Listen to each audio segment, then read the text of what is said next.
Welcome to editor analysis. Ravan ఒక్కొక్క అంశం వెలుగులోకి వస్తుంది. మనం 2-3 రోజులు పెట్టి మాట్లాడుకుంటున్నాం. ఏ అంశాలు వస్తున్నాయంటే రోజు వస్తే పెద్దగా దీని మీద చర్చించుకోవాల్సిన అవసరం లేదు. సరే, రావణ్ అనే వ్యక్తి కోసం పెద్దగా చర్చ కూడా అవసరం లేదు, కానీ చర్చించుకోవాల్సిన అవసరం ఉంది ఈ అంశంలోని. ఎందుకంటే కొంతమందికి ఎవరైతే ఈ రకంగా మాట్లాడేవాళ్ళు ఇలా ఉన్న వాళ్ళందరూ కూడా కాస్త జాగ్రత్తగా ఉండాల్సిన అవసరం ఉంది అని చెప్పడానికి మాత్రమే. ఒక కోణం అయితే పెద్దగా పట్టించుకోవాల్సిన అవసరం లేదు, ఇందులో చాలా చాలా చాలా కోణాలు ఉన్నాయని. ఆయన ఇంటిని సెర్చ్ చేస్తున్నారు. ఒక మంచి హౌస్ ఉంది అతనికి హైదరాబాద్లోనే. సో ఆ ప్రాంతానికి వెళ్ళారు, ఇంట్లో తనిఖీలు చేస్తున్నారు. సంగారెడ్డి జిల్లా అమీన్పూర్ అండి, అమీన్పూర్లోని జోసఫ్ ఇంట్లో 2 రోజులు పెట్టి తనిఖీలు నిర్వహిస్తున్నారట. మనం చూస్తుంటాం కొంతమంది అవినీతి తిమింగలాలు ఉన్నాయి, వాళ్ళు కోట్లు సంపాదించేశారు, అక్కడ సోదాలైనవి ఇక్కడ సోదాలైనవి అంటున్నారు.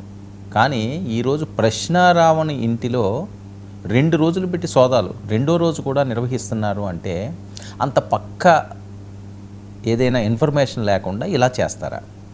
ఇంకొకటి ఇందులో చాలా కీలకమైన అంశం ఏంటంటే ప్రశ్నారావణ్ ఏదో ఇరికించడానికి, ప్రశ్నారావణ్ ఏదో ఇబ్బంది పెట్టడానికి, ప్రశ్నారావణ్ మీద కక్ష సాధింపు తీర్చుకోవడానికి ఎవరో ఏదో కుట్ర పన్నుతున్నారు, అతన్ని ఇందులో ఇరికించారు అని మాట్లాడే వాళ్ళందరికీ కూడా రేపు అది కూడా మాట్లాడతారని చెప్పి పోలీసులు చాలా ఆచితూచి ఇందులో అడుగులు వేస్తున్నారు.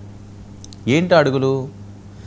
వీళ్ళ ఇంట్లో సోదాలు జరిగినప్పుడు కెమెరాతో మొత్తం వీడియో షూట్ చేస్తున్నారట, ఇంచ్ కూడా.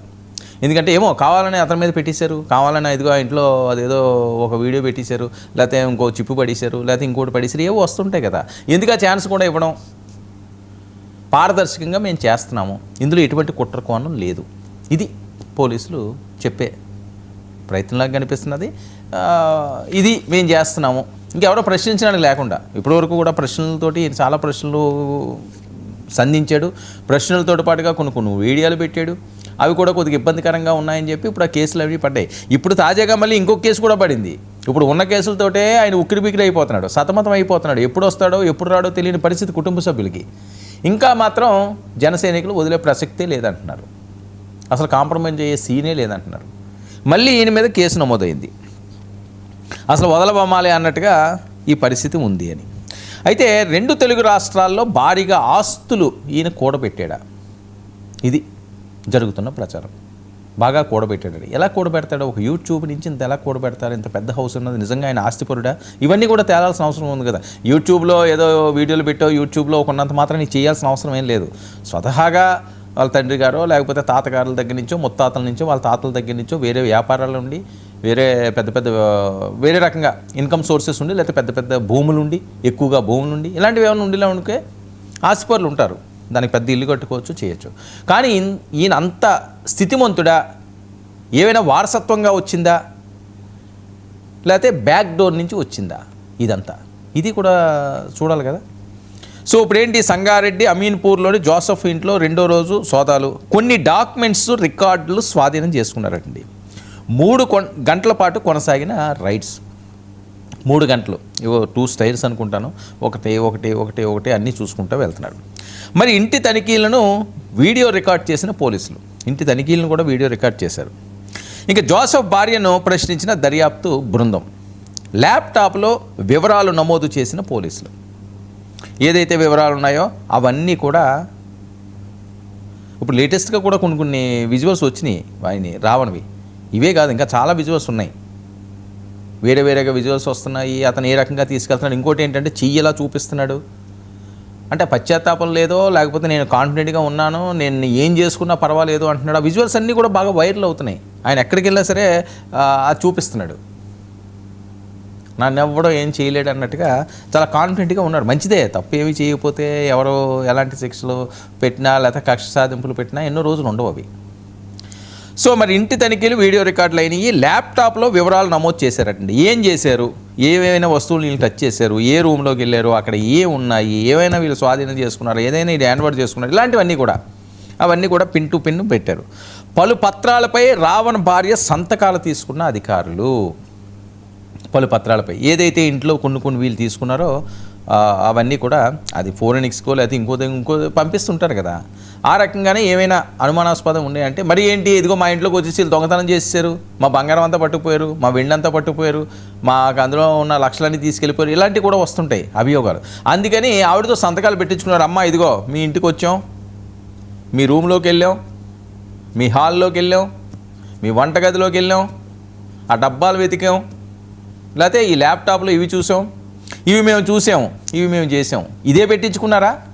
లేకపోతే ఏమైనా కీలక ఆధారాలు దొరికితే దాన్ని ఇదిగో మీ సమక్షంలోని ఈ ఆధారాలు దొరికినాయి అని చెప్పి ఆ రకమైన సంతకాలు పెట్టించుకున్నారు. పోలీసులు అప్పుడే చెప్పే పరిస్థితి ఉండదు కదా. పోలీసులు ఏం చెప్తారు ఇప్పుడు, అలాంటివి ఏం చెప్పరు. సో అది జరిగింది. మరి జోసెఫ్ రావణపై నూజివీడు పిఎస్లో మళ్ళీ జనసేన ఫిర్యాదు. నేను ముందే చెప్పాను కదా, మళ్ళీ ఫిర్యాదు, మళ్ళీ జనసైనికులు ఇంకో ఫిర్యాదు ఇచ్చారట. చట్టపరమైన చర్యలు తీసుకోవాలని వాళ్ళు కోరుతున్నారు. వదలబొమ్మాలి అంటే రావణపై పలు పిఎస్లో మళ్ళీ కేసుల పరంపర కొనసాగుతుంది. గన్నవరం ఎయిర్పోర్ట్లో జగన్మోహన్ రెడ్డి, ఇది కూడా చాలా పెద్ద ఎత్తున వైరల్ అవుతున్న అంశం అండి. గన్నవరం ఎయిర్పోర్ట్లో జోసెఫ్ రావణ్ కొలీగ్ ఎవరైతే ఉన్నారో వీటితో పాటు వీడియోలు చేసే ఆవిడ గగన్, ఆ విజువల్స్ కూడా ఉన్నాయి. గన్నవరం ఎయిర్పోర్ట్లో చేసినవి అది పెద్ద ఎత్తున వైరల్ అవుతున్నాయి ఇప్పుడు సోషల్ మీడియాలోని. సో అవి కూడా ఆయన వెళ్ళి మరి ఆవిడ పిలిస్తే ఈయన వెళ్ళి ఏదో ఇలాగ ఆశీర్వదించడమో ఏదో చేస్తుంటాడు.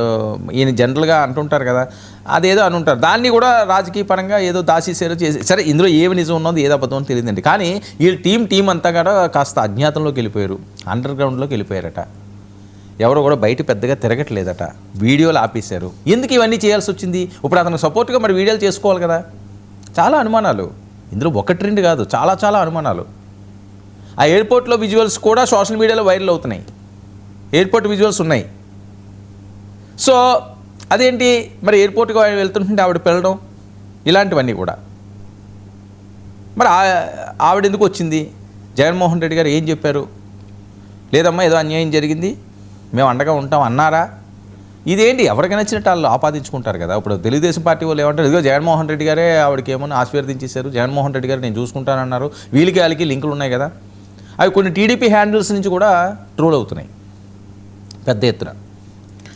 సో జగన్కు పరిచయం చేసిన మాజీ ఎమ్మెల్యే మల్లాది విష్ణు ఆయన్ని ఆ ఎయిర్పోర్ట్లో ఏదో పరిచయం చేశారట. గగన్తో ప్రత్యేకంగా ఆయన మాట్లాడి, ఆయన ఏదో కొన్ని సెకండ్సే, అవి ఏవో వీడియో అంటే లాంగ్ వీడియో కాదు, ఏమో తర్వాత ఏమైనా మాట్లాడించారో లేదో అది ఎవరికి తెలియదు, ఇక్కడ కనిపించింది. సో ఇదైతే మాత్రం సంచలనాలు రేపుతున్నది. ఎందుకు జగన్మోహన్ రెడ్డి గారు ఎయిర్పోర్ట్లోకి వెళ్ళి కలాల్సిన అవసరం ఏమొచ్చింది? ఆయన ఏమో హామీ ఇచ్చారు, వీళ్ళకేంటి సంబంధం? అసలు ఊరుకోరు కదా, రాజకీయాల్లో చిన్న దొరికితే చాలు దాన్ని చేంతాడంత లాగుతారు. ఇప్పుడు అదే పరిస్థితి. ఇక దేవినేని అవినాష్కు టచ్లో ఉండాలని జగన్మోహన్ రెడ్డి గారు సూచించారు అని, ఇదంతా అక్కడ సెంట్రింగ్గా నడుస్తున్నది కదా. సో అలా సూచించారని చెప్పి ఆ వీడియోలో కనిపిస్తున్నది అన్నీ కూడా. అవినాష్ కూడా పక్కనే ఉన్నారు, ఈ అమ్మాయి దగ్గరికి ఆయన వెళ్ళాడు. మా పీసీఆర్ దగ్గర కూడా వీడియోలు ఉంటాయి, వాళ్ళు కూడా ప్లే చేస్తారు. సో అది బాగా వైరల్ అవుతున్న వీడియో, ఆ ఎయిర్పోర్ట్ అంశం అన్నది కూడా. ఇక ఏపీ హైకోర్టును ఆశ్రయించిన రావణ్ భార్య అనూష ఏపీ హైకోర్టును కూడా ఆశ్రయించారు. ఆవిడేమంటది, తన భర్తను అక్రమంగా అరెస్ట్ చేశారు, రావణ్ విచారణ పేరుతో వేధిస్తున్నారని, రావణ్పై దుష్ప్రచారాన్ని నిలిపేసేలా సైబర్ పోలీసులకు ఆదేశాలు ఇవ్వాలని ఆవిడ విజ్ఞప్తి చేయడం, స్వాధీనం చేసుకున్న వస్తువులు తిరిగి ఇవ్వాలి, డేటా దుర్వినియోగం అవ్వకుండా చూడాలని వెళ్తాయి. ఏ డేటా తీసుకున్నారు, ఏ వస్తువులు తీసుకున్నారు, వస్తువులు ఎందుకు తీసుకుంటారు? వస్తువులు అంటే ఏంటి, బంగారం వెండి ఇలాంటివా, లేకపోతే వేరే వస్తువులు అయితే ఎందుకు పట్టుకెళ్తారు? ఆ వస్తువులు వెనకాతలు ఉన్న ఆ ఇన్సైడ్ ఏంటి? చాలా అనుమానాలు కదా, 1-2 అనుమానాలు కాదు ఈ కేసులో, చాలా అనుమానాలు ఇందులో ఉన్నాయి. హైకోర్టును ఆవిడ ఆశ్రయించారు, తన భర్తను అక్రమంగా అరెస్ట్ చేశారన్నారు. అదిగో చూడండి, అదిగో మా వాళ్ళు వేస్తున్నారు విజువల్స్. దీన్ని సోషల్ మీడియాలో పెద్ద ఎత్తున వైరల్ చేస్తున్నారు. అదిగో అక్కడ గగన, అదిగో జగన్మోహన్ రెడ్డి గారు అక్కడికి వస్తారు, ఆమె గగన, అక్కడ జస్ట్ తలమే చేయేస్తారు, ఏదో ముక్క చెప్పారు, అవినాష్ పక్కనే ఉన్నాడు. సో ఇవన్నీ కూడా ఇప్పుడు ఈ సోషల్ మీడియాలో ఇది ట్రెండింగ్ అవుతున్నది. జగన్మోహన్ రెడ్డి గారే వాళ్ళకి అండదండలుగా ఉన్నారని. కొడాలి నాని గారు మాకు అసలు సంబంధం ఏంటి, వాళ్ళు చెప్పేది ఏంటి ఉపా చట్టం మీద. ఇదిగో మళ్ళీ విష్ణు ఉపా చట్టం అతని మీద పెట్టడం అన్నది వాళ్ళ వెర్షను. సరే ఫస్ట్ ఏదన్నా ఏం జరిగిందో ఎవరికి కొన్ని విషయాలు తెలిసి కాదు, మరి అక్కడ కొంతమంది కొద్దిగా ఎక్కువగానే చేశారు, ఓన్ చేసుకుందామని చూశారు, ఇదో పెద్ద అడ్వాంటేజ్ అనుకున్నారేమో. వెంటనే ఇదేదో తేడాగా ఉన్నది, ఇతని వీడియోలన్నీ బయటపడడం, ఈ రకంగా జరగడం, ఇవన్నీ జరిగేసరికల్లా వెంటనే వాళ్ళు యూటర్న్ తీసుకున్నారు. మాకు సంబంధం లేదు, వాళ్ళు పెట్టిన ఆ చట్టం మీద మాత్రమే వ్యతిరేకం. అతను ఏదో సచ్చీలుడనో గొప్పవాడనో లేకపోతే సీఎంలు తిట్టమనో ఉప ముఖ్యమంత్రులు తిడితే ఊరుకోమని కాదు, దానికి తగ్గట్టుగా కేసులు పెట్టమని మల్లాది విష్ణు తీసుకొచ్చి ఆయనకి పరిచయం చేసినట్టున్నాడు. సో మరి ఇది ఎటువైపు టర్న్ తిరుగుతుంది? ఇందులో వైసీపీ తప్పేంటో అర్థం కాదు, కూటమి సీరియస్ అవుతున్నది అనడంలో ఇదేంటో అర్థం కాదు. ఒకటి కాదు రెండు కాదండి, ఈ కేసులో చాలా అంశాలు ఉన్నాయి. కానీ పవన్ కళ్యాణ్ గారి దగ్గర నుంచి మొదలైంది ఇది ఉపా చట్టం వరకు వెళ్ళింది. ఇప్పుడు ఇంకా వాళ్ళు కేసులు పెడుతున్నారు. ఇది ఎటువైపు వెళ్తుందో కూడా, ఎటువైపు డ్రైవ్ అవుతుందో కూడా ఎవరు కూడా ఊహించిన విధంగా అవుతుంది. ఇది సామాన్యంగా కాదు, ఎవ్వరు ఊహించిన విధంగా డ్రైవ్ అవుతుంది. ఇప్పుడు వాళ్ళు భార్య అనూష ఆవిడ పేరు, మరి ఆవిడ ఏం సంతకాలు పెట్టారు, వీళ్ళందరూ వాళ్ళ టీం అంతా అండర్ గ్రౌండ్కి వెళ్ళిపోవడానికి కారణాలు ఏంటి, ఎందుకు కనిపించట్లేదు? మరి ప్రశ్న రావణ్ ఆ యూట్యూబ్ ఛానల్లో ఎందుకు మళ్ళీ ప్రశ్నలు వినిపించట్లేదు, ప్రశ్నలు సంధించటం లేదు? ఆయన సపోర్ట్గా మరి ఆయన సచ్చీలుడు అని వీళ్ళందరూ భావిస్తున్నారు కాబట్టి ఖచ్చితంగా ఆ రకంగా మాట్లాడాలి, ఆ వీడియోలన్నా పెట్టాలి కదా. మరి గగన వెళ్ళి ఏం చెప్తున్నారు? ఇవన్నీ సోషల్ మీడియాను షేక్ చేస్తున్న అంశాలు. ఏదైనప్పటికీ కూడా నిజంగా అతను ఆ తప్పులు చేస్తే ఎవరినైనా శిక్షించండి. తప్పులు చేయకపోయి అందులో తప్పులు లేకపోతే మాత్రం అది ఎంతో కాలం ఉండదు. కోర్టులు ఉన్నాయి కాబట్టి సరే, ఇప్పుడు వీళ్ళెవరో చేయడానికి ఏమున్నది, వీళ్ళెవరో సరే సెక్షన్లు అయితే పెడతారు, కోర్టులో ఉంటుంది. అతను నిజంగా అలాంటివి ఏమీ లేదు, కష్టపూర్తం అనే పరిస్థితి అయితే ఇప్పుడున్న సీన్లో కనిపించట్లేదు. ఎంతో కొంత అటువైపే తప్పున్నట్లుగా చూపిస్తున్నాయి. ఏమీ లేకపోతే వీళ్ళు ఇంటికి వెళ్ళి సోదాలు ఎందుకు చేస్తారు, లేకపోతే కొన్ని వీడియోలు ఎందుకు చూపిస్తారు? ఇప్పుడు తను కూడా ఆ స్టేజ్ మీద మాట్లాడినప్పుడు విచక్షణ కోల్పోయి ఆ రకంగా మాట్లాడకూడదు కదా. ఎవరైనా మాట్లాడకూడదండి, ఎంత గొప్ప నాయకుడైనా మాట్లాడకూడదు, సామాన్యమైన మాట్లాడకూడదు. ఆయన ఏమంటాడు అంటే చెప్పుకోవడానికి కూడా ఇబ్బందికరంగా ఉంటున్నది. పవన్ కళ్యాణ్ నోట్లో ఏంటది, ఏం భాష అది, థూ ఇదా, ఇవే మనం మాట్లాడేది? ఎవరిని ఏం మాట్లాడుతున్నారు? ఆ బాడీ లాంగ్వేజ్ ఏంటి? ఎందుకు అనవసరంగా? నిన్న మొన్న కూడా నేను చెప్పాను, అనవసరంగా కోరి కొని తెచ్చుకోవడం అంటే ఇదే, కోరి కొట్టించుకోవడం అంటే ఇదే. ఏదో ఒక సభకి వెళ్ళి నీ పని ఏదో నువ్వు చూపించుకుని హ్యాపీగా నువ్వు హైదరాబాదు కారులో వెళ్ళావో, ట్రైన్లో ఎక్కేవో, బస్సు ఎక్కి వస్తావో, ఇంకొక ఎక్కువ వస్తావో, శుభ్రంగా వచ్చేస్తే నీ పని నువ్వు చేసుకుంటే నీ ప్రశ్నలు ఏవో నువ్వు సంధించుకుంటే అయిపోయేదానికి అనవసరంగా అక్కడికి వెళ్ళి ఆ చీకట్లో కూల్ గ్లాసులు పెట్టుకుని ఏదో మనం ఏదో చేసేద్దాం అనుకుని కొన్ని మేనరిజాలు చేసి తూ అని, తా అని, నోట్లో అని, అదని ఇదని. మరి ఇప్పుడు ఆ వీడియోలు వస్తున్నాయి కొన్ని, అందులో కూడా మన ఇలాంటివి ఉన్నాయట. జరుగుతున్న ప్రచారాలు కదా ఇవి. మనం ఏదో గొప్ప వాళ్ళం అయిపోయి, మనం ఏదో మంచి వాళ్ళం అయిపోయి ఎదటోడి గురించి మనం మాట్లాడకపోయినా పర్లేదు, మన కింద అన్నీ పెట్టుకుని పక్కోళ్ళని మనం ఏదో అందాము, పక్కోళ్ళ గురించి మనం చూద్దాం అంటే చిన్న వాళ్ళ మీద పిచ్చుకుల మీద ఏదో చిన్న పిచ్చుకుల మీద వేస్తే పర్లేదు. ఎక్కడికో తీసుకెళ్ళి ఎక్కడో సింహాసనం మీద కూర్చున్న వాళ్ళ మీద మనం ఏదో వేద్దామంటే అవుతుందా? చిన్న వాళ్ళ మీద మనం చాలా చేసేవాని కదా వస్తున్న ప్రచారం. రావణ ఇది చేసాడు, చాలామందిని మోసం చేసాడను, లేకపోతే ఇంకోటి చేసాడను, ఏదో ఫండింగ్స్ వస్తున్నాయని. ఒకటి కాదు రెండు కాదు, ఎన్ని కథనాలుగా ఉంటున్నాయి, ఒకటి రెండు కాదు. సరే అవన్నీ అబద్ధాలే అనుకుందాం. సరే నిజాలుంటే కఠినమైన శిక్షలు పడాలి, అబద్ధాలైతే సచ్యుల్లో బయటికి రావాలి.